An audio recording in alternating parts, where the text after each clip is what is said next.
A është të vërtet se 5 gruaja shazame, shumë të zara. Po, gruaja e cila këtu do të përmendim në përsëri, do të po vjen keq që po përsëritna, por gruaja e cila apo njeriu në përgjithësi që vdes nga dhimbjet e barkut, do të konsiderohet shahid. Konsiderohet shahid. Edhe pse do të thotë nuk i ka dispozitat e shahidit.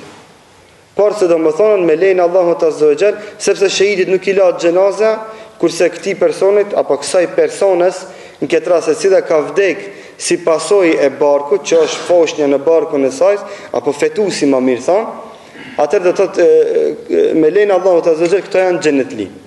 Natyrisht, nëse kam pas islam, nëse kam pas fe, nëse kam pas din, për ndryshe ja. Për ndryshe ja. Sepse do të thotë ajo që e përcakton dhe ja mundson njeriu të hyrjen në xhenet dhe ja jep epitetin shahid, janë veprat e mira në suaza apo në hijen e Kuranit dhe Sunetit, për ndryshe ja. Dhe se themi gratë të cilët vdesin gjatë shtatëzanisë apo gjatë lindjes, me lejnë Allahut Azza wa Jall janë shahide, Allahu do të t'i pranojë si të tilla.